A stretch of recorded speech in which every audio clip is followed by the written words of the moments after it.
খুন হয়ে যাওয়ার আশঙ্কা থেকে বন্ধুকে খুন করে ফারাক্কায় আটক 4 নাবালক।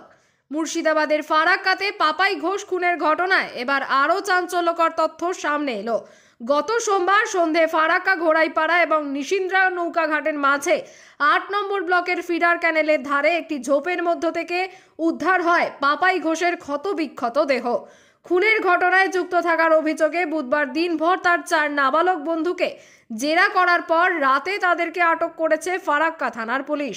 জঙ্গিপুর পুলিশ জেলা সুপার আনন্দ রায় বলেন, 4 নাবালকের বিরুদ্ধে খুনের অভিযোগ রয়েছে। আটক 4 নাবালককে বৃহস্পতিবার জেলা জুভেনাইল জাস্টিস বোর্ডে পেশ করা হবে। প্রসঙ্গত, গত 8ই জানুয়ারি সন্ধে থেকে নিখোঁজ ছিল পাপাই ঘোষ। 15 তারিখ সন্ধে নাগাদ তার ক্ষতবিক্ষত দেহ উদ্ধার হয়। ঘটনার তদন্তকারী এক আধিকারিক জানান, মোবাইল ফোনে একটি বিশেষ অনলাইন গেম খেলা নিয়ে পাপাইয়ের সঙ্গে তার 4 নাবালক বন্ধুর ঝামেলা হয়। প্রাথমিক তদন্তে পুলিশ জানতে পেরেছে সেই ঝামেলার সময় পাপাই নাকি তার 4 নাবালক বন্ধুকে খুনের হুমকি দিয়েছিল। পুলিশ সূত্রে খবর, পাপাই পড়াশোনা ছেড়ে সারাক্ষণ মোবাইল গেমে ব্যস্ত থাকত।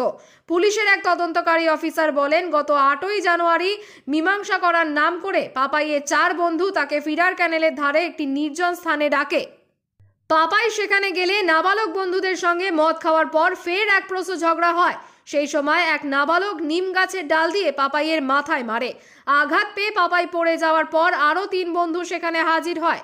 এরপর 4 বন্ধু মিলে পাপাইকে একটি দড়ি দিয়ে শ্বাসরোধ করে খুন করে।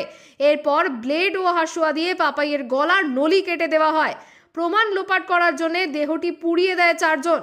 পুলিশি জিজ্ঞাসাবাদে অভিযুক্তরা অপরাধ স্বীকার করেছে বলে জানা গিয়েছে। কাশ্মীরি ফার্নিচার মানে উচ্চ মানের wooden furniture, high quality antique ফার্নিচারের বিপুল সম্ভার। তাই দেরি না করে এক্ষুনি ফোন করে ভিজিট করুন আমাদের দোকানে। কাশ্মীর ফার্নিচার, নামটা যারা জানে তারাই কেনে।